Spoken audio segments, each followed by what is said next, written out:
السلام علیکم ریڈرز، امید کرتی ہوں آپ سب ٹھیک ہوں گے۔ اگر آپ کو رومانٹک لو سٹوریز اور اچھے ناولز چاہیے تو اس چینل کو جا کر وزٹ کریں۔ یہاں ریگولر آپ کو بہت اچھے اور رومانٹک ناولز سننے کو ملیں گے۔ شکریہ۔ ٹھیک ہے، اگر آپ چاہتے ہیں کہ میں عبیرہ سے شادی کروں تو کراچی کا بنگلہ آپ میرے نام کر دیں۔ میر ہاشم علی نے اپنے سامنے کھڑے اپنے دادا کو گمسم کر دیا۔ یہ تم کیا کہہ رہے ہو ہاشم؟ کراچی کا بنگلہ جانتے ہو اس کی مالیت کتنی ہے؟ وہ میں تمہارے نام کیسے کر دوں؟ میر سخاوت علی خان کا دماغ 2 پل میں ہی گھوما تھا۔ انہیں اپنے پوتے سے اس قسم کی امید نہیں تھی۔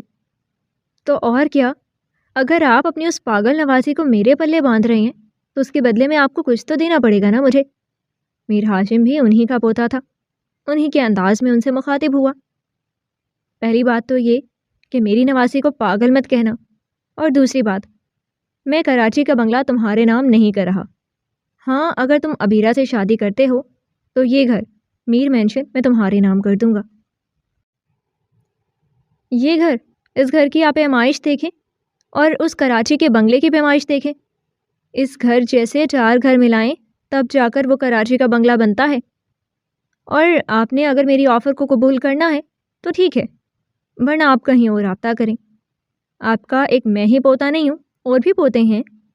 میر ہاشم تھوڑا بدلحاظی سے بولا۔ تم سے مجھے اچھی امید تھی ہاشم، باقی میرے 2 پوتے کس طرح کے ہیں تمہیں بہت اچھی طرح سے پتا ہے۔ ایک کی تو اتنی عمر ہی نہیں ہے، وہ عبیرہ سے بھی چھوٹا ہے، اور دوسرا وہ آلریڈی کسی سے انگیجڈ ہے۔ تو بچے اب تم بھی انکار کر رہے ہو تو میری عبیرہ کا کیا بنے گا؟ میر سخاوت علی خان سر پکڑ کر بیٹھ گئے۔ تو آفر دی تو ہے میں نے آپ کو، آپ ٹھکرا کیوں رہی ہیں؟ آپ کراچی کا بنگلہ میرے نام کریں اور عبیرہ کا نکاح کل ہی میرے ساتھ کروا دیں۔ میر ہاشم نے ان کو اپنی باتوں میں الجھایا۔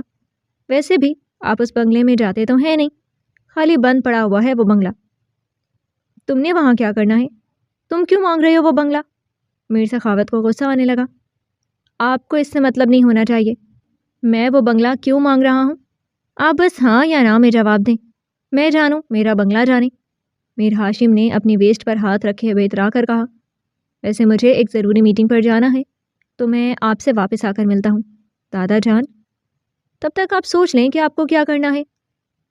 ٹھیک ہے۔ وہ حکم کا اکا پھینکتا ہوا وہاں سے باہر نکل گیا، جبکہ میر سخاوت علی خان گہری سوچ میں ڈوب گئے۔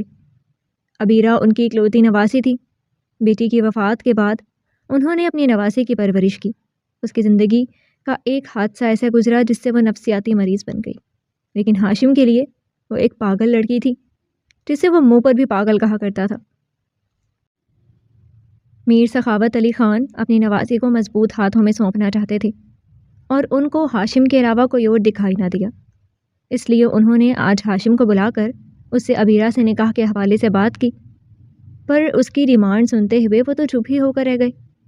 کراچی کا وہ بنگلہ ایک پوش علاقے میں تھا، اس کی ڈیمانڈ بہت تھی، کروڑوں سے بھی اوپر کا تھا وہ بنگلہ۔ بہت سارے لوگوں کی اس پر نظر تھی، کافی لوگوں نے تو ان کو آفرز بھی کی تھیں، لیکن وہ بنگلہ وہ کسی طور پر بھی کسی کو نہیں دینا چاہتے تھے۔ وہ جانتے تھے کہ اس بنگلے کو استعمال کرنے والے غلط طریقے سے بھی استعمال کر سکتے ہیں، کیونکہ وہ ایک ایسے علاقے میں تھا جہاں کچھ بھی ہو سکتا تھا۔ لیکن اب ان کا اپنا پوتا وہ بنگلہ مانگ رہا تھا، تو انہیں سمجھ نہیں آ رہی تھی کہ وہ ہاں کرتے یا نہ۔ جبکہ میر ہاشم ایک ضدی اور اڑیل انسان تھا۔ ایک بار کسی بات پر وہ ٹک جاتا تو دنیا کی کوئی طاقت اس کو ہٹا نہیں سکتی تھی۔ اب بھی عبیرہ سے نکاح کے لیے تو وہ راضی ہو گیا، لیکن اس کی شرط؟ سخاوت علی خان سر صوفے کی پشت کے ساتھ لگائے ہوئے آنکھیں موند گئے۔ اللہ نے ان کو 3 پوتے دیے تھے، اور تینوں ایک سے بڑھ کر ایک تھے۔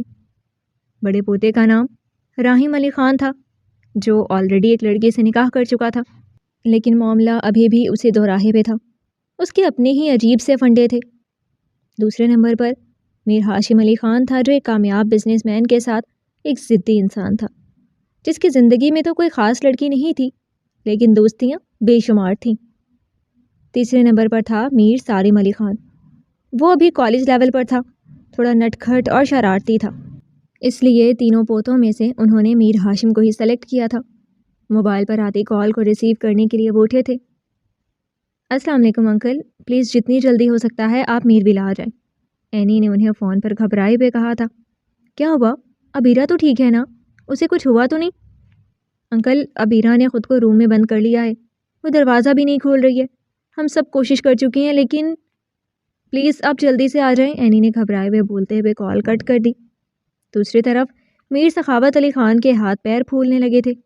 رمضان، رمضان! انہوں نے وہیں سے اپنے ملازم کو آواز دی جو بھاگا ہوا چلا آیا۔ جی میر صاحب، ڈرائیور سے کہو جلدی سے گاڑی نکالے، ہمیں میر ولا جانا ہے۔ وہ گھبرائے ہوئے لہجے میں بولتے میر ہاشم کو کال ملا گئے۔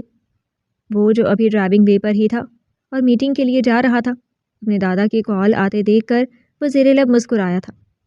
لگتا ہے دادا جان کا فیصلہ ہو ہی گیا۔ اس نے کال ریسیو کرتے ہوئے کان سے لگایا۔ میر ہاشم، اس وقت تم کہاں ہو؟ ان کی گھبرائی آواز سن کر ہاشم بھی چونک گیا تھا۔ میں راستے میں ہوں، گاڑی میں ہوں، خیریت؟ جتنی جلدی ہو سکتا ہے میر ولا پہنچو، ابیرا نے خود کو روم میں بند کر دیا ہے۔ اچھا، اگر اس نے خود کو روم میں بند کر لیا ہے تو میں وہاں جا کر کیا کروں؟ میر ہاشم کے ماتھے پر تیوری چڑھی۔ ہاشم، وہ تمہاری اب ہونے والی بیوی ہے، تم نہیں جاؤ گے تو کون جائے گا؟ میر سخاوت علی خان نے غصے سے کہا۔ کیا مطلب؟ آپ نے میری آفر قبول کر لی؟ میر ہاشم نے مسکرا کر پوچھا۔ ظاہری بات ہے، میرے پاس اور سیکنڈ آپشن کون سا ہے جو میں انکار کروں؟ میر سخاوت نے ماتھے پر بل ڈالے ہوئے کہا۔ اتنی دیر میں ملازم نے آ کر گاڑی نکالنے کا بتایا۔ ٹھیک ہے، پھر تو جانا ہی پڑے گا، میر ہاشم نے اترا کر کہتے ہوئے کال کٹ کر دی تھی۔ اب میر ہاشم کا رخ میر ولا کی جانب تھا۔ نہیں مر سکتی وہ آج بھی زندہ ہے، وہ میرے دل میں زندہ ہے۔ وہ مر جائے گی تو ابیرا کیسے زندہ رہے گی؟ ہاں، اسے بھی زندہ رہنا ہے، ابیرا کو بھی زندہ رہنا ہے۔ نہیں، ابیرا وہ مر چکی ہے، تمہیں بھی مر جانا چاہیے۔ تم کیسے زندہ ہو؟ کیوں زندہ ہو؟ ابیرا اس وقت باتھ روم کے اندر بند باتھ ٹب میں کپڑوں سمیت لیٹی ہوئی تھی۔ باتھ ٹب پانی سے فل بھرا ہوا تھا، صرف اس کا چہرہ ہی باہر تھا۔ وہ دماغ میں طرح طرح کی سوچیں لا رہی تھی اور سوچوں نے اسے نفسیاتی مریض بنا دیا تھا۔ وہ 2 بار خود کو مارنے کی بھی کوشش کر چکی تھی، لیکن خوش قسمتی سے اس کے نانا جان نے اس کو بچا لیا۔ اب ہر وقت اینی نام کی لڑکی اس کے ساتھ رہتی تھی، جو اس کی دوست بھی بنی ہوئی تھی اور اس کے غم کو بھی ہلکا کرتی تھی۔ 4 ماہ سے وہ اس کی کیئر ٹیکر تھی جو 24 گھنٹے اس کے ساتھ رہتی تھی۔ اینی باہر دروازہ کھٹکھٹاتے ہوئے تھک گئی تھی، لیکن ابھی ابیرا دروازہ نہیں کھول رہی تھی۔ تم بھی مر جاؤ ابیرا، تم بھی مر جاؤ، تمہیں بھی جینے کا حق نہیں ہے، وہ اپنے آپ کو بولتے دھیرے دھیرے اپنا سر پانی میں کرتی جا رہی تھی۔ اس نے اپنے آپ کو اتنا نیچے کر لیا کہ اس کا چہرہ بھی پانی میں ڈوب گیا۔ اس کے دماغ میں صرف ایک ہی شبیہ تھی، سارا۔ وہ مر گئی ہے، تمہیں بھی مر جانا چاہیے، وہ مر گئی ہے، تمہیں بھی مر جانا چاہیے۔ ایک ہی جملے کی باز گشت بار بار اس کے کانوں میں گونج رہی تھی۔ اینی نے کار پورچ میں گاڑی رکنے کی آواز سنی تو پلٹ کر دروازے کی جانب دیکھا۔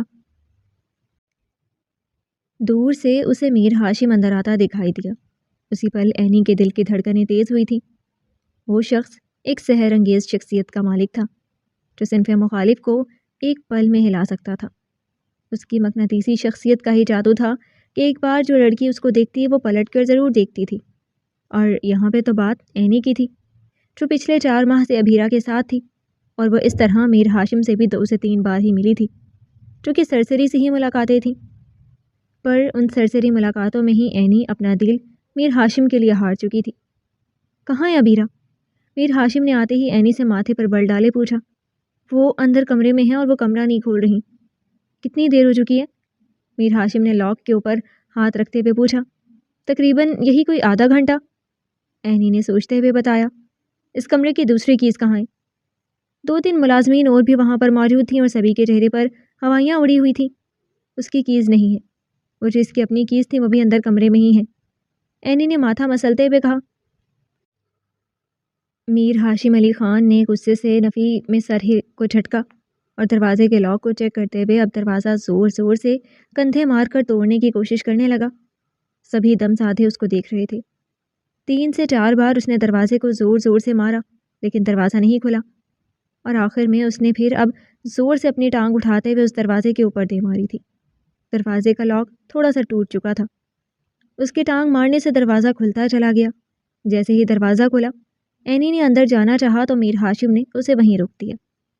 کوئی بھی اندر نہیں آئے گا، میں خود دیکھ لوں گا اس کو۔ میر ہاشم نے انگلی کے اشارے سے سب کو سختی سے وارن کیا اور خود اندر کی جانب بڑھا۔ اس نے ایک نظر پورے کمرے کی جانب دیکھا لیکن اسے ابیرہ کہیں دکھائی نہ دی۔ باتھ روم سے پانی گرنے کی آوازیں آ رہی تھیں لیکن دروازہ کھلا ہوا تھا۔ وہ فوراً اس جانب بڑھا اور غصے سے دروازہ کھولا۔ سامنے ہی باتھ ٹب میں وہ پوری کی پوری اندر پانی میں ڈوبی ہوئی تھی۔ میر ہاشم نے فوراً آگے بڑھ کر اسے دونوں بازوؤں سے جکڑتے ہوئے اوپر نکالا۔ وہ ایک گہرا سانس لیتی ہوئی باہر آئی تھی۔ میر ہاشم کے چہرے پر انتہا کا غصہ تھا۔ ایک پل کو تو ابیرہ کو کچھ سمجھ بھی نہیں آیا کہ اس کے ساتھ کیا ہوا ہے، لیکن اپنے سامنے ہاشم کو دیکھتے ہوئے اس کے چہرے پر ناگواری سی چھائی۔ ایک دم سے ہاشم نے اسے باتھ ٹب سے باہر نکالتے ہوئے اپنے مقابل کھڑا کیا۔ تم پاگل ہو؟ دماغ خراب ہے تمہارا؟ کیا کرنے جا رہی تھی تم؟ میر ہاشم نے اونچی آواز میں دھاڑتے ہوئے اس سے پوچھا۔ وہ پتھرائی ہوئی نظروں سے اسے دیکھ رہی تھی، جیسے وہ جسمانی طور پر تو وہیں تھی لیکن اس کا دماغ کہیں اور تھا۔ میر ہاشم نے اسے سر سے پاؤں تک دیکھتے ہوئے دانت کچکچا کے سائڈ پر پڑے بڑے سے ٹاول کو اتارتے ہوئے اس کے جسم کو ڈھانپا۔ لگتا ہے اپنے ہوش و حواس کسی کو سونپ آئی ہو اور اب بس جان جانے کی دیر ہے، میر ہاشم نے طنزیہ انداز اپناتے ہوئے اسے کہا، جبکہ ابیرہ کا دماغ میں جھٹکے سے لگے اور اس نے پورا زور لگاتے جھٹکا دیتے ہوئے میر ہاشم سے اپنے آپ کو چھڑایا۔ میر ہاشم ذرا سا لڑکھڑایا۔ اسے امید نہیں تھی کہ ابیرہ اسے یوں پش کرے گی۔ کیا کر رہے ہو تم یہاں پر؟ کیوں آئے ہو اندر؟ کیا چاہتے ہو مجھ سے؟ دور ہو جاؤ مجھ سے ورنہ میں تمہاری جان لے لوں گی۔ ابیرہ ایک دم ہزیانہ انداز میں چلائی۔ اس کے یہی انداز تھے جس وجہ سے میر ہاشم اس کو پاگل کا خطاب دیتا تھا۔ وہ ایک دم سے ہی جنونی ہو جاتی تھی۔ ایک پل پہلے اگر وہ خاموش رہتی، ساکت رہتی، اگلے پل ایک دم سے اس کے ساتھ کیا کچھ ہو جائے کوئی کچھ نہیں کہہ سکتا تھا۔ میر ہاشم نے اس کے دونوں بازو جکڑتے ہوئے پیچھے کی جانب مروڑتے ہوئے خود سے قریب کیا تو وہ بری طرح پینک ہونے لگی۔ اپنے آپ کو قابو میں رکھو ابیرہ ولی خان، ورنہ وہ حال کروں گا کہ سوچ بھی نہیں سکتی۔ میر ہاشم جارحانہ انداز میں اسے کہہ رہا تھا کہ ایک پل کو ابیرہ کو اپنے بازو میں ٹھیس اٹھتی ہوئی محسوس ہوئی۔ میر ہاشم نے اسے بہت سختی سے پکڑا تھا جس وجہ سے وہ درد سے کراہی تھی۔ ہاتھ چھوڑو میرا، درد ہو رہا ہے مجھے، وہ چہرے پہ سخت ناگواری سجائے بولی۔ شوق نہیں ہے تمہیں پکڑنے کا مجھے، لیکن حیرت کی بات ہے یوں تو تم پینک ہونے کا ڈرامہ کرتی ہو، پاگل پن کے دورے پڑتے ہیں تمہیں، لیکن تمہیں یہ ضرور فیل ہو گیا کہ میں نے تمہیں سختی سے پکڑا ہوا ہے۔ میر ہاشم نے تنفر سے اسے دیکھتے ہوئے کہا، تم حد سے بڑھ رہے ہو، اب اگر تم نے مجھے نہیں چھوڑا تو میں تمہارا منہ توڑ دوں گی اور نانا جان سے شکایت کروں گی تمہاری۔ ابیرہ واپس اپنی ٹون میں آتے ہی اس کے انداز میں بولی تھی، اچھا تو تم اپنے نانا جان سے شکایت کرو گی میری؟ تمہارے وہی نانا جان تمہیں میرے پلے باندھ رہی ہیں؟ کیا مطلب؟ کیا کہنا چاہ رہے ہو تم؟ ابیرہ کو حیرت کا جھٹکا لگا تھا۔ میرا خیال ہے یہ جگہ مناسب نہیں ہے تمہیں اتنی بڑی نیوز سنانے کے لیے، ورنہ تمہارا بھروسہ نہیں ہے اس بات ٹب میں تم خود کے بجائے مجھے دھکا دے دو۔ میر ہاشم نے اس کا مذاق اڑایا۔ اپنی بکواس بند کرو اور دفع ہو جاؤ یہاں سے۔ ابیرہ نے اسے غصے سے پرے جھٹکا اور باہر کی جانب قدم بڑھائے۔ میر ہاشم بھی سر جھٹکتا ہوا اس کے پیچھے ہی باہر آیا۔ ابیرہ نے اپنے نم چہرے کو پونچھا اور میر ہاشم کی جانب دیکھا۔ تم ابھی تک یہیں ہو، گئے نہیں؟ جاؤ یہاں سے، وہ اس سے بدتمیزی سے بات کر رہی تھی۔ اتنی ہی زبان کھولو جتنی کل کو سہ سکو ابیرہ ولی خان، کیونکہ میر ہاشم سب کچھ معاف کر سکتا ہے لیکن بدتمیزی نہیں، اس لیے اپنی آواز نیچی اور لہجہ درست رکھو اور تمیز سے بات کیا کرو میرے ساتھ۔ میر ہاشم نے انگلی اٹھا کر اسے وارن کیا، تم ہوتے کون ہو مجھ پر روب جھاڑنے والے؟ اپنے کام سے مطلب رکھو۔ تمہیں کہا کس نے ہے کہ میرے کمرے میں آؤ؟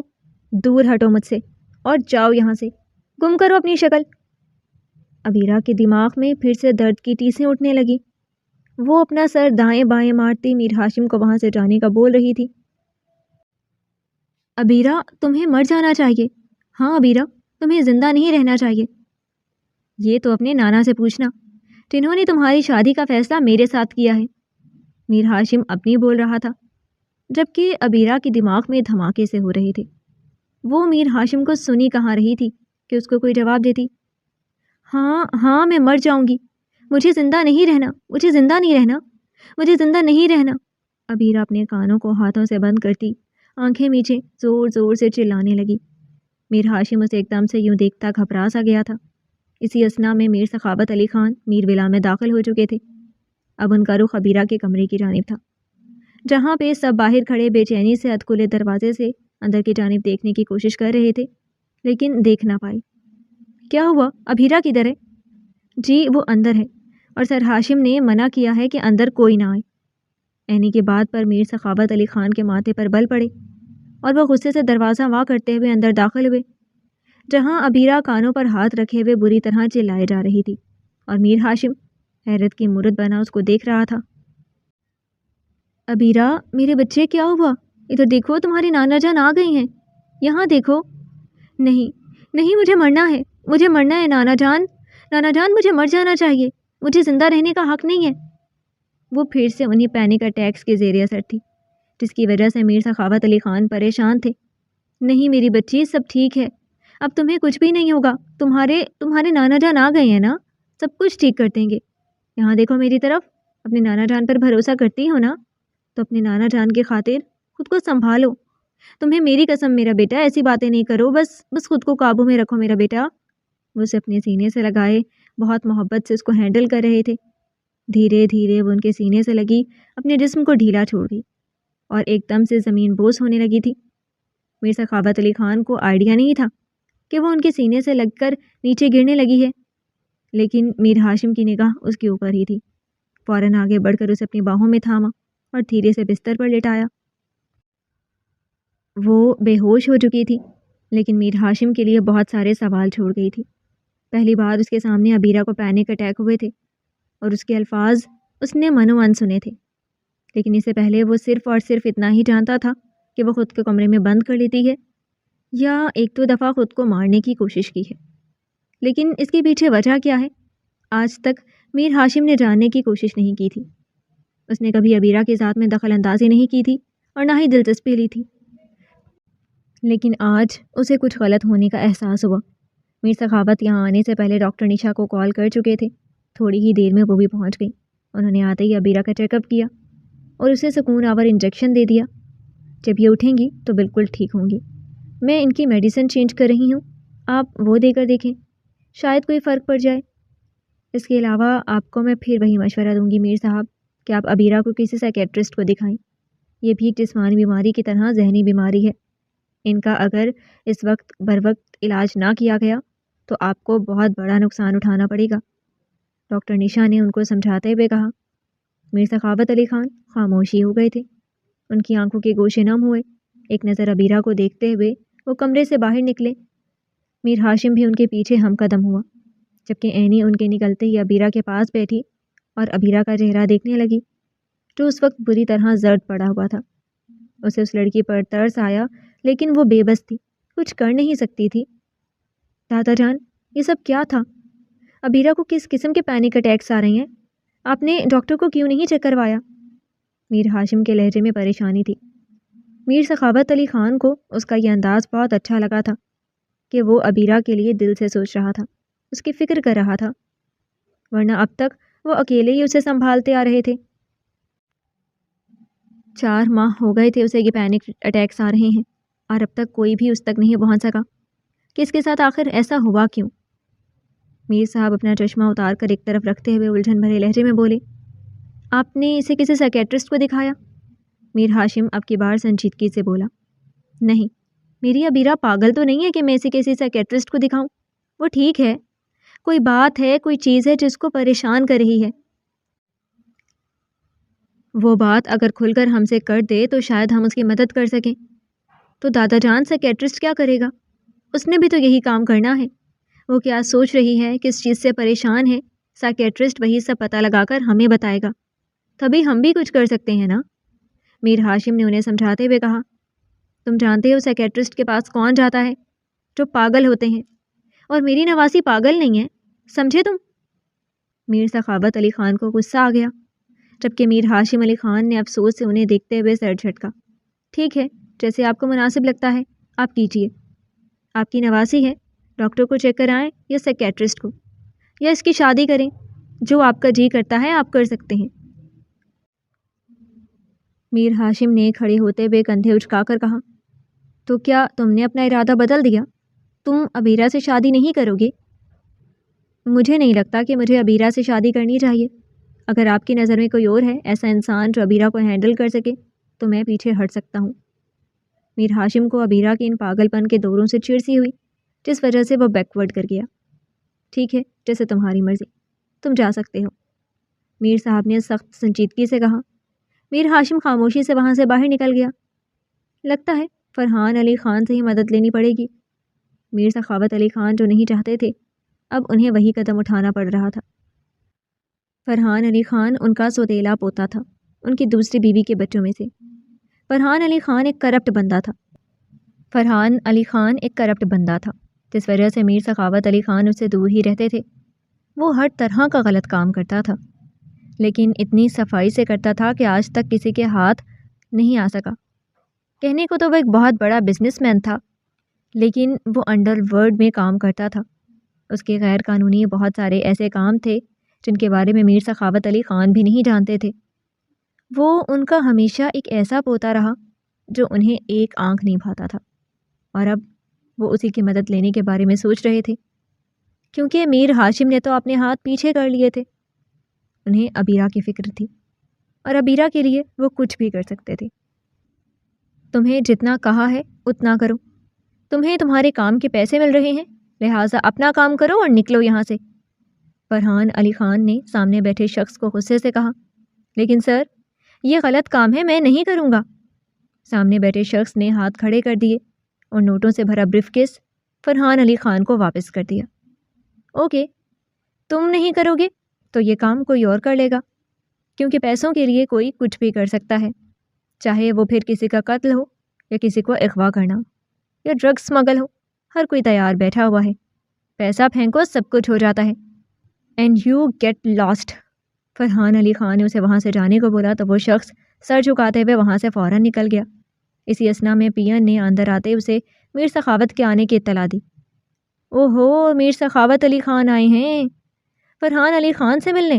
بڑی حیرت کی بات ہے کہ وہ مجھ سے ملنے آئے ہیں. ٹھیک ہے، بھیجو انہیں اندر. فرحان بڑے کروفٹ سے اپنی چیئر کی سیٹ کے ساتھ ٹیک لگا کر بیٹھتا ٹانگ پر ٹانگ جما گیا.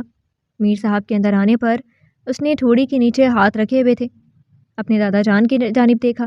ویلکم ویلکم ہیئر میر سخاوت علی خان. لگتا ہے شاید کوئی خواب دیکھ رہا ہوں کہ آپ یہاں میرے گھر آئے ہیں. فرحان علی خان نے لفظوں کے تیر برسائے. ہاں، آنا پڑا کیونکہ میر سخاوت علی خان اب بوڑھا ہو گیا ہے، اسے کسی اپنے کے سہارے کی ضرورت ہے اور وہ اپنا میں ہوں، ہے نا؟ فرحان علی خان نے ان کی بات کو ٹوکا. تم اپنے بن سکتے ہو اگر تم چاہو تو. میر سخاوت علی خان نے نرم لہجے میں کہا. اچھا، اور مجھے اپنا بننے کے لیے کیا کرنا پڑے گا؟ فرحان علی خان کا ذہن بہت تیزی سے چل رہا تھا. وہ جاننا چاہتا تھا کہ میر سخاوت علی خان پلٹا کیسے کھا گئے؟ جو اس سے سخت نفرت کرتے تھے آج اس کی دہلیز پر کیسے آ گئے؟ میری نواسی ہے ابیرہ، وہ ذہنی بیمار ہے، مجھے اس کی فکر ہے، میں اس کی شادی کرنا چاہتا ہوں. کیا تم میری نواسی سے نکاح کرو گے؟ انہوں نے 2 لفظ میں اپنا مدعا بیان کیا. کیا ذہنی بیمار مطلب پاگل ہے؟ اب اپنی پاگل نواسی کو میرے ساتھ باندھنا چاہ رہے ہیں؟ ایسے بولے نا. میر فرحان علی خان بھلے ان کے ساتھ کوئی تعلق نہیں رکھتا تھا لیکن وہ ان کے پل پل کی خبر ضرور رکھتا تھا اور ابیرہ کے ساتھ کیا مسئلہ تھا وہ یہ تک بہت اچھے سے جانتا تھا. نہیں، میری نواسی پاگل نہیں ہے. ہاں، وہ کچھ ذہنی ڈپریشن کا شکار ہے لیکن اسے پاگل کہہ کر میرا دل تو مت دکھاؤ. فرحان نے ان کی آنکھوں کے گوشے نم ہوتے دیکھ کر اس نے اپنے لب بھینچ لیے اور انہیں دیکھا. ٹھیک ہے، میں اس سے شادی تو کر لوں لیکن اس سے مجھے کیا فائدہ ہوگا؟ میر سخاوت علی خان نے ان کی جانب اچنبھے سے دیکھا. ایک طرف میر ہاشم نے بھی اس بنگلے کی ڈیمانڈ کی تھی اور اب ابیرہ سے شادی کے لیے فرحان علی خان نہ جانے ان سے کیا ڈیمانڈ کرنے والا تھا. جو تم کہو، انہوں نے بے بسی سے کہا. مجھے آپ کی ساری جائیداد چاہیے، سارا کاروبار، سارا بینک بیلنس، سوائے ایک بنگلے کے جو کراچی میں ہے. اس کو چھوڑ کر مجھے سب کچھ چاہیے. فرحان علی کی بات پر وہ شش و پنج میں پڑ گئے. عجیب دوراہے پر آن کھڑے ہوئے تھے. ایک طرف میر ہاشم نے ان سے اس بنگلے کی ڈیمانڈ کی تھی تو دوسری طرف فرحان علی خان ان سے اس بنگلے کو چھوڑ کر باقی سب کچھ مانگ رہا تھا. وہ بری طرح الجھ کر رہ گئے. اگر آپ سب کچھ میرے نام کر دیں تو جب کہیں گے جس وقت کہیں گے میں آپ کا پوتا نکاح نامے پر سائن کر دوں گا۔ ٹھیک ہے فرحان علی خان، مجھے تمہاری بات منظور ہے، لیکن ایک بات یاد رکھنا، میری ابیرا کو کوئی تکلیف نہ پہنچے۔ اسے ایک اچھے ہمسفر کی ضرورت ہے، اور میں یہ امید کر سکتا ہوں کہ تم اس کے ایک اچھے ہمسفر بن سکو گے۔ انہوں نے اپنی جگہ سے اٹھتے ہوئے اس کی شرط کو مانتے ہوئے کہا، بے فکر رہیں، میں ابیرا کو ہمیشہ خوش رکھوں گا۔ فرحان علی خان نے مسکراتے ہوئے کہا، جبکہ وہ خود مسکرا بھی نہ سکے۔ نانا جان، آپ یہ کیا کہہ رہے ہیں؟ میں کیسے کسی ایسے شخص سے شادی کر سکتی ہوں جسے میں جانتی بھی تک نہیں؟ اور آپ جانتے تو ہیں میری بیماری کے بارے میں، اس کے باوجود بھی آپ… ابیرا کو اپنے نانا جان کی بات سنتے ہوئے اعتراض ہوئے، بیٹا میں ساری زندگی تمہارے ساتھ نہیں رہوں گا، اور پھر شادی ہو جائے گی تو خود بخود سب کچھ ٹھیک ہو جائے گا۔ فرحان علی خان، ایک پرفیکٹ انسان تو نہیں کہوں گا کہ تمہارے لیے ہے، لیکن اتنی امید تو کر سکتا ہوں کہ وہ تمہیں خوش رکھے گا۔ نانا جان، آپ کو ایسا کیوں لگتا ہے کہ اس تمام مسئلے کا حل یہ شادی ہی ہے؟ ابیرا ضد ہوئی، کیونکہ میں جانتا ہوں ایک بار کیئر کرنے والا، چاہنے والا مل جائے تو زندگی خود بخود ٹکر پر آ جاتی ہے۔ تم اکیلی ہو، اس لیے یہ سب کچھ بہت زیادہ ہو رہا ہے۔ شادی کے بعد شوہر تمہاری کیئر کرے گا تو سب ٹھیک ہو جائے گا۔ میر سخاوت علی خان کی بھی اپنی ایک الگ منطق تھی۔ نانا جان، اگر آپ جو سوچ رہے ہیں ویسا نہ ہوا، سب کچھ اس کے الٹ ہو گیا تو پھر کیا کریں گے؟ ابیرا نے ان کی آنکھوں میں جھانکتے ہوئے پوچھا۔ مجھے یقین ہے ایسا کچھ بھی نہیں ہوگا، اپنے نانا پر بھروسہ رکھو، میر سخاوت علی خان مطمئن انداز سے بولے، کیونکہ وہ جانتے تھے کہ وہ ابیرا کے نکاح کے لیے بہت بڑی قیمت بھی چکا رہے ہیں۔ ابیرا ان کی بات پر خاموش ہو گئی اور ان کی بات آخر مان ہی لی۔ میر ہاشم علی خان ابھی ایک میٹنگ سے فری ہو کر اپنے کیبن میں آیا تھا کہ اسی لمحے میر راحم علی خان اس کے آفس میں داخل ہوا۔ اس اچانک آمد پر میر ہاشم نے حیرت سے انہیں دیکھا۔ ارے بھائی، آپ خیریت؟ بہت الجھے ہوئے لگ رہے ہیں، آئیں اندر آئیں۔ میر ہاشم فوراً اپنی جگہ سے اٹھ کھڑا ہوا۔ یار تم چاہتے کیا ہو؟ تم میرے لیے مشکلیں کھڑی کر رہے ہو۔ کیوں؟ اب کیا کر دیا میں نے؟ میر ہاشم واپس اپنی سیٹ پر بیٹھتا ہوا گہرا سانس بھر کر بولا۔ کیا کر دیا؟ تمہاری وجہ سے سب کچھ برباد ہو رہا ہے۔ جانتے ہو آج ابیرا کا نکاح ہو رہا ہے۔ ابیرا کا نکاح؟ لیکن کس سے؟ دادا جان ابیرا کا نکاح فرحان علی خان سے کر رہے ہیں۔ وٹ؟ یہ آپ کیا کہہ رہے ہیں؟ میر ہاشم علی خان بوکھلاتا وہ اپنی جگہ سے اٹھ کھڑا ہوا تھا۔ ہاں صحیح کہہ رہا ہوں، اور حیرت کی بات ہے کہ تمہیں نہیں پتا، جو ساری دنیا کی خبر رکھتا ہے وہ اتنی بڑی خبر سے انجان ہے۔ میر راحم علی خان نے ہاشم پر طنز کیا۔ ہاں مجھے نہیں پتا، کیونکہ میں 2 دن سے یہاں پہ نہیں تھا، شہر سے باہر تھا۔ آج صبح ہی لوٹا ہوں اور ابھی آپ کے سامنے کام سے فری ہوا ہوں۔ لیکن دادا جان اتنی جلد بازی میں اتنا بڑا قدم اٹھائیں گے یہ مجھے نہیں پتا تھا۔ کیا دادا جان نے تم سے ابیرا کے نکاح کے حوالے سے کوئی بات نہیں کی تھی؟ راحم نے پرسوچ انداز میں پوچھا تھا۔ جی کی تھی، اپنی پاگل نواسی کو وہ میرے متھے ڈالنا چاہ رہے تھے، پھر میں نے بھی انکار کر دیا۔ ایگزیکٹلی یہی وجہ ہے کہ میر فرحان علی خان نے ابیرا سے نکاح کے لیے حامی بھر لی ہے، اور صرف یہی نہیں، اس کے بدلے وہ ساری جائیداد لے رہا ہے۔ مطلب ہم سب صرف خالی ہاتھ رہنے والے ہیں؟ راحم نے ایک لفظ غصے سے ادا کیا۔ مطلب آپ کیا کہنا چاہ رہے ہیں؟ ہاشم کے کان اب کھڑے ہوئے۔ حیرت کی بات ہے، مجھے سمجھ نہیں آ رہا تم اتنے انجان کیسے ہو؟ راحم نے دانت کچکچائے۔ میر ہاشم، دادا جان ابیرا کا نکاح فرحان سے اسی شرط پر کر رہے ہیں کہ دادا جان اپنی ساری جائیداد، بینک، دولت، بزنس سب کچھ اس کو دے دیں گے، تو سوچو پیچھے ہمارے لیے کیا بچا؟ آج تمہاری وجہ سے انہیں فرحان علی خان کے آگے ہاتھ پھیلانے پڑے، اور اس نے وہی سب کچھ کیا جو اس جیسے کی ذہنیت تھی۔ اب تمہاری وجہ سے ہم سب روڈ پر آ جائیں گے۔ تھینک یو سو مچ۔ آپ مجھے کیوں بلیم کر رہے ہیں؟ آپ چاہتے ہیں تو یہ نکاح آپ بھی کر سکتے تھے، میں ہی کیوں بلی کا بکرا ملا ہوں؟ میر ہاشم اپنی جگہ سے اٹھتے ہوئے منہ بنا کر تیز لہجے میں بولا، کیونکہ دادا جان کے لیے تم امپورٹنٹ تھے، انہوں نے ہم تینوں میں سے تمہیں چنا۔ وہ آپ کو بھی چن سکتے تھے بھائی جان، اگر آپ ہانیہ کے نکاح میں بندھے نہ ہوتے تو۔ ہاشم نے فوراً اس کی بات کو اچک لیا تھا۔ ہاشم، بہتر ہوگا تم اپنی غلطی تسلیم کرو، بجائے اس کے کہ تم ہم پر الزام لگاؤ۔ دادا جان نے وہ ابیرا کا پروپوزل تمہارے سامنے رکھا تھا، میرے یا سارم کے سامنے نہیں۔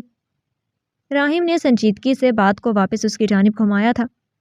اب آپ کیا چاہتے ہیں مجھ سے؟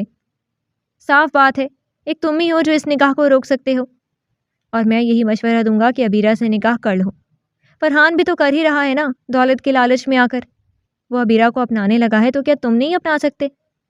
تمہارے لیے اگر وہ پاگل ہے تو کیا فرحان کے لیے وہ ٹھیک ہے؟ تھوڑا سا سوچو اس بارے میں۔ اس کو ٹھنڈے دماغ سے سوچنے کے لیے بولتا وہ چپ ہوا، جبکہ ہاشم بھی گہری سوچ میں پڑ گیا۔ کہاں تو میرے نام کراچی کا بنگلہ لگاتے ہوئے ان کو مسئلہ ہو رہا تھا، اور کہاں فرحان علی خان کو پوری جائیداد دے رہے ہیں۔ کتنے بڑے گیمر ہیں یہ دادا جان، ہاشم زیر لب بڑبڑایا۔ تم نے کچھ کہا؟ نہیں، میں کیا کہہ سکتا ہوں، اب جو آپ کہہ رہے ہیں وہی کرنے جا رہا ہوں۔ ہاشم اپنی جگہ سے اٹھتے ہوئے بولا، مطلب تم ابیرہ سے نکاح کرو گے؟ اب ظاہری بات ہے، دادا جان نے جا کے دشمنوں سے ہاتھ ملا لیا، اب انہیں واپس اپنی طرف بھی تو کرنا ہے، ورنہ سب بنا بنایا بکھر جائے گا۔ ہاشم کی بات میں دم تھا، اس لیے راہم بھی اس کے ساتھ ہی خان ولا کی جانب نکل گیا۔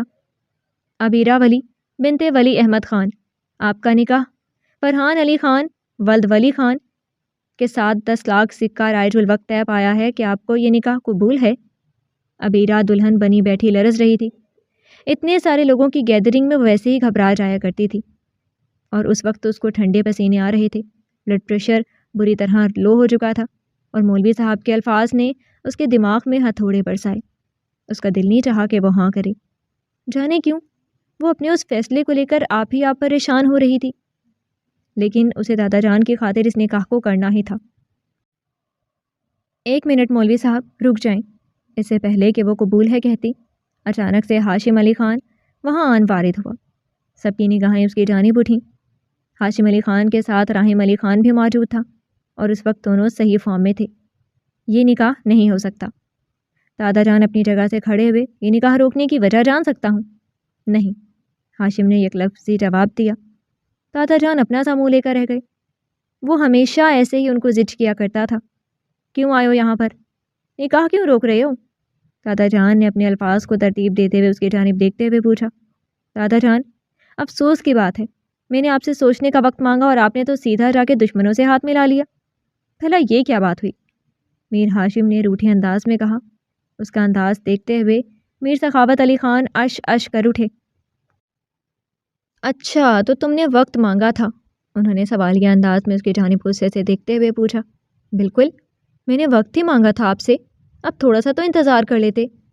میں آؤٹ آف سٹی گیا تھا، آپ نے تو پیچھے سے میری منگیتر کا نکاح اسے پڑھانا شروع کر دیا۔ بھلا یہ کیا بات ہوئی؟ میر ہاشم انہیں اوپر سے ہو کر مل رہا تھا، اس پر میر سخاوت علی خان کا دل چاہا تھپڑوں سے اس کا منہ لال کر دیں۔ فیصلہ ہو چکا ہے، ابیرہ خان کا نکاح مجھ سے ہوگا، ابھی تو تم یہاں سے نکلو۔ فرحان علی خان نے غصے سے میر ہاشم کی جانب دیکھتے ہوئے کرخت لہجے میں کہا۔ تمہاری بھول ہے فرحان علی خان کہ ہاشم یہاں سے خاموشی سے نکل جائے گا۔ یہ سامنے کھڑی لڑکی میری ہے، سمجھے تم؟ اور اس سے پہلے کہ میں اپنا روپ دکھاؤں تو یہاں سے چلتا بن، اپنی بکواس بند کرو۔ دادا جان نے ابیرہ کا نکاح میرے ساتھ طے کیا ہے، لہٰذا اس کا نکاح میرے ساتھ ہی ہوگا۔ تم یہاں سے 2 منٹ میں نکلو، ورنہ تم مجھے شاید جانتے نہیں ہو اور نہ ہی میری پہنچ کو، اس لیے اگر اپنی جان پیاری ہے تو یہاں سے چلے جاؤ۔ فرحان علی خان نے میر ہاشم کے مقابل آتے ہوئے دبے لفظوں میں غراتے ہوئے کہا۔ ایک مفت کا مشورہ میں بھی دوں؟ جتنا تمہارا دماغ ہے نا، اتنا تو میرا خراب رہتا ہے، بہتر ہوگا میرا دماغ خراب نہ ہی کرو، ورنہ میں اپنی آئی پہ آیا نا تو تم خود کو بھی بھول جاؤ گے۔ میر ہاشم کہاں کسی سے ڈرنے والا تھا، وہ انتہا کا ضدی انسان تھا۔ اب ابیرہ سے نکاح کرنا اس کی ضد بن چکی تھی، اور وجہ سامنے کھڑا انسان تھا۔ دادا جان، آپ اس کو یہاں سے کہیں کہ چلا جائے، میرے اور ابیرہ کے بیچ میں کوئی نہیں آئے گا۔ فرحان علی خان نے میر سخاوت علی خان کی جانب دیکھتے ہوئے قطعی انداز میں کہا۔ بیچ میں تو تم آئے ہو، کیونکہ یہ میری ہے، اور دادا جان ابیرہ کا نکاح مجھ سے کر رہے ہیں، سمجھے تم؟ آپ اس کو کہیں نکلے ادھر سے۔ ہاشم نے تھوڑا تیز لہجے میں آتے ہوئے دادا جان سے کہا۔ تم دونوں چپ کرو، مجھے اپنی نوازی سے پوچھنے دو، وہ جو چاہے گی وہی ہوگا۔ میر سخاوت علی خان نے دونوں کو گھورتے ہوئے کہا۔ میر سخاوت ابیرہ کی جانب بڑھتے ہوئے اس سے پوچھنے لگے۔ ابیرہ مسکرا دی۔ کہاں تو پہلے ایک بھی نکاح کے لیے راضی نہیں تھا، اور کہاں آپ دونوں اس سے نکاح کے لیے آپس میں ہی لڑ رہے تھے۔ نانا جان، میں اس سے نکاح کروں گی جو میرے بدلے میں آپ سے کوئی بھی ڈیمانڈ نہیں کرے گا۔ عبیرہ کی بات پر فرحان علی خان اور میر ہاشم علی خان سکتے میں آ گئے۔ کیا مطلب؟ فرحان علی خان کے پوچھنے پر عبیرہ زیر لب مسکرائی تھی۔ مطلب وہی ہے جو ہونا چاہیے۔ اگر آپ دونوں یہ سوچ رہی ہیں کہ مجھ سے نکاح کے بعد نانا جان آپ دونوں کو اس کے بدلے میں اپنی دولت جائیداد میں سے کچھ دیں گے تو یہ آپ اپنے دماغ سے نکال دیں۔ نانا جان ایسا کچھ بھی نہیں کریں گے۔ فیصلہ آپ دونوں کے ہاتھ میں ہے۔ نانا جان، آپ کو میری قسم، آپ ان دونوں میں سے کسی کو کچھ بھی نہیں دیں گے، پھوٹی کوڑی بھی نہیں دیں گے۔ عبیرہ نے سخاوت علی خان کا ہاتھ اپنے سر پر رکھا۔ وہاں آئے موجود سب لوگوں کو ایک نیا تماشا مل گیا تھا۔ کچھ لوگ ہنس رہے تھے تو کچھ لوگ ٹہما گوئیاں کر رہے تھے۔ ایک دلہن اور دو دولہے کو لے کر اچھا خاصا تبصرہ ہو رہا تھا۔ بنا میری شرط مانے میں یہ نکاح نہیں کر سکتا دادا جان۔ فرحان علی خان نے صاف لفظوں میں انکار کر دیا۔ میر سخاوت علی خان نے اب سوالیہ نظروں سے میر ہاشم کو دیکھا۔ میری منگیتر ہے، میں نے تو نکاح کرنا ہے، میں تو نہیں پیچھے ہٹ رہا۔ ایسے کیوں دیکھ رہی ہیں مجھے جیسے ابھی پتھر مارنے شروع کر دیں گے؟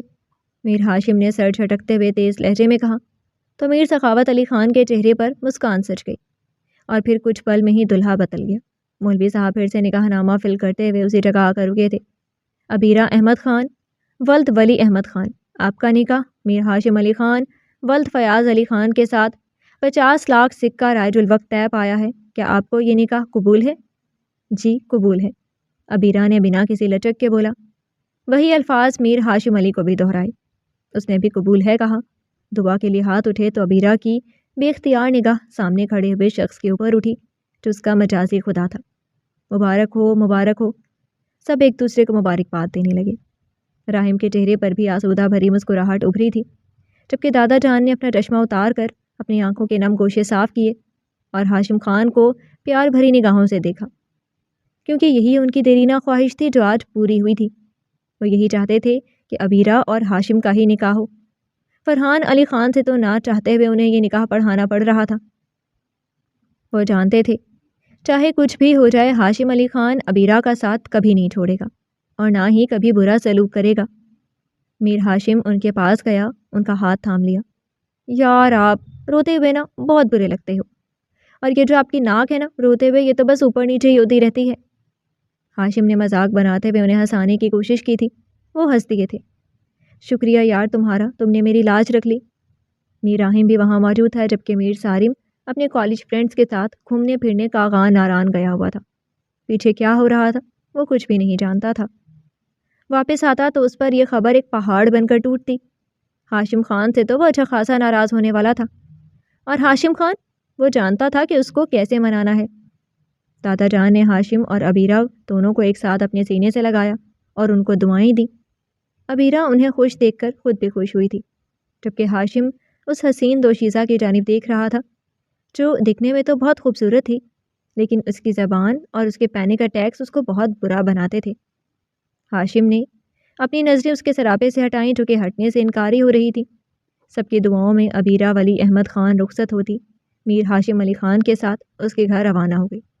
اس وقت فرحان علی خان حرام مشروب کو مسلسل اپنے اندر انڈیل رہا تھا۔ وہ بار بار آج کی ہوئی اپنی انسلٹ کو بھولنے کی کوشش کر رہا تھا، لیکن جس طرح سے میر ہاشم نے اس کی انسلٹ کی تھی وہ بھلا نہیں پا رہا تھا۔ بس کر دو فرحان، اور کتنی پیو گے؟ مجھے تو لگتا ہے تمہاری رگوں میں خون کی بجائے یہی ہے۔ اس کے قریبی دوست عادل نے اس سے حرام مشروب کی جانب اشارہ کرتے ہوئے دکھ سے کہا، آج میرے ساتھ جو میر سخاوت علی خان نے کیا ہے نا، وہ میں ساری زندگی نہیں بھولوں گا۔ جی چاہتا ہے اس میر ہاشم علی خان کو جان سے مار ڈالوں جس نے آج آ کر سارے کا سارا کام خراب کر دیا۔ فرحان علی خان نے پھر سے گلاس میں اس حرام مشروب کو ڈالتے ہوئے گلاس اپنے لبوں سے لگایا۔ اچھا تم یہ تو پینا بند کرو نا، ہوش میں رہو گے تو ہی سزا دے پاؤ گے نا، ایسے تو تم صرف خود کو نقصان پہنچا رہے ہو اور کچھ بھی نہیں۔ بی بریو یار، ہمارے 100 اور کام ہیں، اس ایک بات کے پیچھے تم پڑ نہ جانا۔ اس کا دوست بھی اس کے ہر کام میں ملوث تھا۔ ہر بار وہ میر فرحان علی خان کو سمجھاتا، لیکن اس کی کوشش ہوتی فرحان علی خان 2 نمبر کے دھندوں کو ٹائم دے، جو آج تو اسے مشکل ہی لگ رہا تھا۔ اجلاء عروسی میں عبیرہ ہاشم علی خان کا انتظار کر رہی تھی۔ وہ ابھی تک تو نارمل تھی کہ اچانک اس کو ہاتھوں اور پیروں پر ٹھنڈے پسینے آنے لگے۔ کمرے میں اے سی فل سپیڈ پر تھا۔ اس کے باوجود بھی اس کے ماتھے پر پسینے کے ننھے ننھے قطرے نمودار ہونے لگے۔ اس کا دل گھبرانے لگا۔ اس کو پینک اٹیکس آ رہے تھے۔ اس کے دماغ میں پھر سے وہی نہ ختم ہونے والی باتوں کا سلسلہ شروع ہو گیا تھا۔ عبیرہ، تم کیسے آگے بڑھ سکتی ہو؟ کیسے شادی کر سکتی ہو؟ جب وہ مر گئی ہے تو تم کیوں زندہ ہو؟ تم بھی مر جاؤ، تم بھی مر جاؤ۔ پھر سے انہی الفاظ کی بازگشت سنتی وہ اپنی جگہ سے ایک دم اٹھ کھڑی ہوئی۔ نہیں، میں اپنی زندگی کی خوشیوں کو آگے نہیں بڑھا سکتی۔ سارا مر گئی ہے تو میں کیسے زندہ رہوں؟ مجھے بھی مر جانا چاہیے، ہاں مر جانا چاہیے۔ وہ پھر سے اپنے دماغ کے ساتھ کھیل میں الجھ رہی تھی۔ بری طرح پینک ہوتے اسے کچھ سمجھ نہ آیا تو ادھر ادھر دیکھتے وہ لمبے سانس لینے لگی۔ اس کو سانس لینے میں مسئلہ ہو رہا تھا۔ اس نے اپنا دوپٹہ کھینچ کے اتارا اور زمین پر دور پھینک دیا۔ اپنے کانوں سے جھمکے اتارتے، کلائیوں سے چوڑیاں اتارتے ہوئے سب کچھ دور زمین پر اچھالنے لگی۔ اپنے آپ کو زیور سے آزاد کرتے ہوئے اب وہ اپنے بالوں کو بھی پوری طرح نوچتے ہوئے کھول گئی تھی۔ ہاں ہاں، سارا مر گئی، عبیرہ بھی مر جائے گی، عبیرہ کو بھی مرنا ہوگا، ہاں عبیرہ کو بھی مرنا ہوگا۔ وہ دل ہی دل میں دہراتی چلانے لگی تھی کہ اسی وقت دروازہ کھلا اور میر ہاشم علی اندر داخل ہوا۔ اس کی حالت دیکھ کر پہلے تو وہ ڈر ہی گیا۔ اسے یقین ہی نہ آیا کہ اس کی دلہن اپنا حلیہ اس حد تک بگاڑ لے گی۔ عبیرہ، کیا ہوا؟ تم ٹھیک تو ہو؟ اس کی قریب آتے فکر مندی سے پوچھا کہ عبیرہ نے اسے زور سے دھکا دیا۔ قریب مت آنا، دور رہو، دور رہو تم، سارا مر گئی ہے، عبیرہ بھی مر جائے گی، مر جائے گی عبیرہ۔ اپنے بالوں کو مٹھیوں میں دبوچے وہ زور زور سے چلائی۔ ہاشم کو اس کی حرکتوں پر سخت غصہ آیا تھا۔ آگے بڑھتے ہوئے اسے اپنے سینے سے زور سے بھینچا۔ ایک بار پھر وہ پینک ہونے لگی۔ چھوڑو مجھے، چھوڑو، عبیرہ کو مرنا ہے، عبیرہ کو مرنا ہوگا۔ وہ اپنے آپ کو اسے چھڑانے کی ناکام کوشش کرتی رہی، لیکن میر ہاشم کی گرفت بہت مضبوط تھی۔ وہ خود کو اس کی باہوں سے آزاد نہ کر سکی، جبکہ ہاشم نے اسے مزید اپنی باہوں میں سختی سے دبوچا تھا۔ کتنے پل یوں ہی بیت گئے۔ دھیرے دھیرے عبیرہ واپس نارمل ہونے لگی تھی، جبکہ وہ ابھی بھی گہرے سانس بھر رہی تھی۔ اس نے نم آنکھوں سے سر اٹھاتے ہوئے ہاشم کی جانب دیکھا۔ اس کے چہرے پر فکر مندی تھی۔ تم بھی مجھے چھوڑ کر چلے جاؤ گے نا؟ چھوٹی ہمدردی دکھا رہے ہو؟ دادا جان کی خاطر تم نے مجھ سے نکاح کیا ہے نا؟ لیکن تم بھی تنگ آ کر چلے جاؤ گے؟ عبیرہ نے آنسو بہاتے میر ہاشم سے دکھی انداز میں پوچھ رہی تھی۔ نہیں جاؤں گا چھوڑ کر، تم کہیں بھی نہیں جاؤں گا، تمہارے پاس ہی رہوں گا۔ اور اس کے بالوں کو اس کے چہرے سے پیچھے کرتے ہوئے اس کا چہرہ اپنے دونوں ہاتھوں میں تھامتے ہوئے اس کے ماتھے پر لب رکھ گیا۔ عبیرہ کو ایسا لگا وہ تپتے صحرا سے ایک دم چھاؤں میں آ گئی ہو۔ ہاشم کی باہیں اس کے لیے چھاؤں ہی تو تھیں۔ وہ آنکھیں میچھے ہاشم کے لمس کو محسوس کر رہی تھی۔ اس کے دل پر ٹھنڈی پھوار بن کر اترا تھا۔ تم نہیں جاؤ گے نا مجھے چھوڑ کر؟ تم وعدہ کرو تم مجھے چھوڑ کر نہیں جاؤ گے، کبھی نہیں جاؤ گے نا چھوڑ کر؟ نہیں تو عبیرہ مر جائے گی۔ وہ اس کے کالر کو تھامتے جنونی انداز میں بول رہی تھی۔ کہیں نہیں جاؤ گے، سنا تم نے؟ کہیں نہیں جاؤ گے۔ اس کے ہلتے ہوئے لبوں کو دیکھتے ہوئے ہاشم کے گلے میں گلٹی سی ابھر کر معدوم ہوئی تھی۔ اس وقت وہ خوبصورت نظارہ پیش کر رہی تھی۔ ہاشم اسے دیکھتے ہوئے تھوڑا سا بہکنے لگا۔ اس کا جی چاہا اسے اپنے سینے میں بھینچ لے، لیکن اس وقت وہ بہت پینک تھی۔ اپنے اندر کے جذبات کو مارتے ہوئے اس کو پیار سے ہینڈل کر رہا تھا، جس طرح اس دن میر سخاوت علی خان نے اسے ہینڈل کیا تھا۔ تم اچھے ہو ہاشم، بہت اچھے ہو۔ آگے بڑھتے ہوئے عبیرہ نے ہاشم کے گلے میں باہیں ڈالی تھیں تو ہاشم اپنی جگہ سٹل ہو گیا تھا، لیکن وہ اتنے پہ نہیں رکی تھی، بلکہ اس کے لبوں نے ہاشم کے ماتھے پر اپنی محبت کی مہر ثبت کی۔ ہاشم تو اپنے دل کی دھڑکن ہی رو گیا۔ وہ اس کے بیئرڈ والے گالوں پر اپنے لب رکھتی، آنکھیں میچے گہرے سانس بھرتی ہاشم کو اپنے قریب کر رہی تھی۔ ہاشم کو لگا تھا وہ اسے دھتکار دے گی، چیخے گی، چلائے گی، اس لیے اس نے پہلے ہی سے سوچ لیا تھا کہ وہ اس کے بہت قریب نہیں جائے گا جب تک وہ ٹھیک نہیں ہو جاتی۔ اس کے ساتھ اپنا ازدواجی تعلق بھی ابھی شروع نہیں کرنا چاہتا تھا، لیکن عبیرہ کی پیش قدمی پہ ہاشم خود پر قابو نہ رکھ پایا اور کھینچ کے اسے اپنے سینے سے لگا لیا۔ اس کے ایک دم سے سینے سے لگانے پر عبیرہ کے ٹوٹتے جسم کو سکون سا مل گیا تھا، جبکہ اس کے جسم کی نازکی کو محسوس کرتا ہاشم اب سچ میں اپنے جذبات کو قابو میں نہ رکھ سکا۔ عبیرہ کا وہ حال تھا، آ بیل مجھے مار۔ ہاشم نے اپنی شدتیں اس پہ نچھاور کیں تو کمرے میں مدھم سسکیاں رقص کرنے لگیں۔ وہ جو خود کو بھلا دینا چاہتی تھی، ہاشم کی قربت نے اسے سب کچھ بھلا دیا تھا۔ وہ بن بادل برسات کے اس پہ ایسے نچھاور ہوا کہ عبیرہ کو سانس بھی لینے نہیں دے رہا تھا۔ عبیرہ کے دماغ سے وہ سب کچھ نکل گیا جس وجہ سے وہ بار بار پینک ہوتی تھی۔ ہاشم نے واقعی اسے اپنی محبت میں سب کچھ بھلا دیا تھا۔ صبح کا سورج میر ولا کے مکینوں کے لیے بہت خوشگوار ثابت ہونے والا تھا۔ ایک رات میں ہی عبیرہ نے خود کو ہاشم کے سنگ جوڑ لیا تھا۔ کہاں تو وہ اس سے لڑتی جھگڑتی تھی، کہاں اب اس کے سینے پر سر رکھے مطمئن انداز میں سو رہی تھی۔ ہاشم شرٹ لیس اسے اپنی باہوں میں بھرے ہوئے تھا، جبکہ وہ ہاشم کی شرٹ پہنے اس کے ساتھ چپکی ہوئی سو رہی تھی۔ پاس تراز پر پڑے موبائل پر ہوتی بیپ سے ہاشم کی آنکھ کھلی۔ مندی مندی آنکھوں سے اپنے سینے پر سر رکھے سوتی عبیرہ کو دیکھا تو اس کے چہرے پر کرختگی سی چھا گئی تھی۔ وہ اس کے قریب کیسے جا سکتا تھا؟ وہ تو پاگل تھی۔ تو کیا اس نے ایک پاگل کے ساتھ سہاگ رات منا لی؟ ہاشم نے خود کو دل ہی دل میں سرزنش کی۔ بیپ پھر سے ہونے لگی تو اس نے ہاتھ بڑھا کر موبائل اٹھایا۔ دوسری جانب اس کا دوست تھا جس نے ایک بہت بڑی خبر سے نوازا۔ وہ بری طرح چونک گیا۔ کیا بکواس کر رہے؟ ایک رات میں یہ سب کیسے ہو گیا؟ وہ پریشانی سے بولا۔ ویسے ہی جیسے تو نے اچانک نکاح کر لیا اور فرحان علی خان کو وہاں سے بے عزت کر کے نکالا تو کیا وہ چپ بیٹھا رہتا؟ اس نے بھی تو کارروائی کرنی تھی نا، تمہیں تو اس کا وار سہنے کے لیے تیار رہنا چاہیے تھا۔ اس کے دوست نے اسے پرسکون نہ رہنے کا مشورہ دیا۔ باسٹرڈ فرحان علی خان! ہاشم نے غصے سے کال کاٹی اور موبائل کو سائڈ دراز پر پھینک کر اپنے سینے سے لگی ہوئی عبیرہ کو دیکھتے ہوئے اسٹل ہو گیا۔ کہاں تو وہ اس پر غصہ کر رہا تھا، کہاں ایک دم سے پھر سے اس کے جذبات میں گرمی سی آ گئی تھی۔ اس نے دھیرے سے عبیرہ کا سر اپنے سینے سے ہٹاتے تکیے کے اوپر رکھا تاکہ اس کی نیند خراب نہ ہو۔ وہ گہری نیند میں تھی اس لیے کچھ بھی ریئیکٹ نہیں کیا۔ ہاشم آرام سے اٹھتا ہوا دبے پاؤں باتھ روم کی جانب بڑھ گیا۔ شاور لیتا ہوا تیار ہو کر ایک نظر عبیرہ پر ڈالتے ہی وہ کمرے سے باہر نکل گیا تھا۔ اسے آفس جانا تھا کیونکہ اس کا ایک بہت بڑا پروجیکٹ فرحان علی خان نے چھین لیا تھا۔ چھینا کیا تھا؟ اس نے راتوں رات اس بندے کو خرید لیا۔ اب وہ ہاشم کو چھوڑ کر فرحان علی خان کے ساتھ ڈیل کر رہا تھا۔ ہاشم خان کو اس سے ملنا تھا۔ الیاس سے رابطہ ہوتے ہی وہ دونوں سیدھا اس بندے کی طرف گئے جسے فرحان علی خان نے خرید لیا تھا۔ وہاں پہنچے تو وہ شخص انہیں نہ ملا۔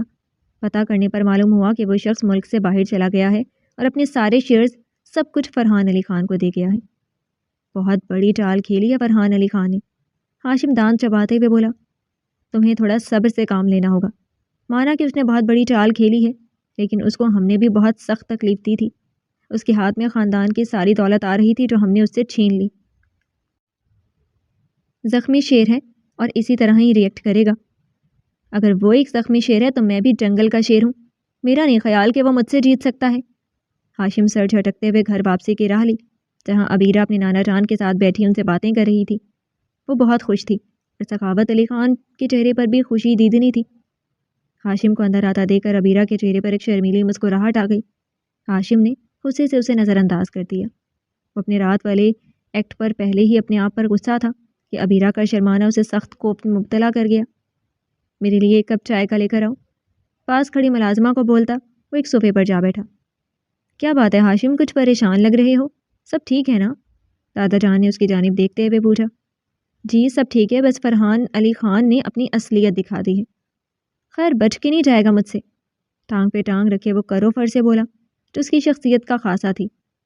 اینی اس کے لیے چائے لاتی ہوئی اس کو پیش کر رہی تھی۔ اس کی آنکھوں میں یکدم آنسو آ گئی۔ ہاشم نے ایک نظر اس کی جانب دیکھا تو اس کے ماتھے پر بل پڑ گئے۔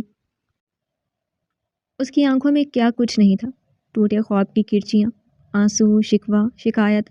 وہ سمجھ نہ سکا کہ ایسا کیوں ہے۔ اینی اسے چائے پیش کرتی وہاں سے چلی گئی۔ عبیرہ بھی وہاں سے بہانے سے اٹھ کر اندر چلی گئی۔ ہاشم تم نے وہ جادو کر دیا جو اب تک کوئی نہ کر سکا۔ کیا مطلب؟ میں سمجھا نہیں۔ عبیرہ نے اپنے دل کی بات بتا دی ہے۔ اس کی دوست تھی سارا جس کا کار ایکسیڈنٹ ہوا تھا۔ اس وقت اس کار میں عبیرہ بھی تھی۔ کار کے بریک فیل ہو گئی۔ ایسے میں اس کی دوست سارا نے گاڑی کا دروازہ کھولتے ہوئے اسے باہر کی جانب دھکا دیا۔ باہر گرتے ہی اسے چوٹیں آئیں، لیکن اس کی دوست سارا وہ خود کو بچا نہ سکی۔ اس گاڑی کے ساتھ ایک بڑی کھائی میں گر گئی۔ اس کا بہت گہرا اثر عبیرہ نے لیا تھا جس کی وجہ سے وہ خود کو مار دینا چاہتی تھی، اور اس بات کا ہمیں علم ہی نہ ہو سکا۔ لیکن میرا فیصلہ درست ثابت ہوا۔ تم سے نکاح کے بعد وہ بدل گئی ہے۔ تمہاری کیئر، تمہاری محبت، تمہاری توجہ نے اسے ایک دن میں بدل دیا ہے ہاشم، اینڈ تھینک یو سو مچ میری نواسی کو اتنی محبت، اتنی چاہت، اتنا مان دینے کے لیے۔ دادا جان اور بھی بہت کچھ کہہ رہے تھے، لیکن ان کی باتیں سن کر اس کے کان میں گردش کر رہی تھی کہ عبیرہ ٹھیک ہو گئی ہے۔ یہ خوش آئند بات تھی، ورنہ وہ یہی سوچ رہا تھا کہ اس پاگل کا تعارف اپنے حلقہ احباب میں کیسے کروائے گا۔ وہاں سے اٹھتا ہوا اپنے کمرے میں آیا تو ڈریسنگ ٹیبل کے سامنے کھڑی وہ اپنے بال بنا رہی تھی۔ ہاشم کو اندر آتا دیکھ کر وہ تھوڑا سا شرماتے اپنا سر جھکا گئی۔ ہاشم کو اس کا انداز بہت بھایا۔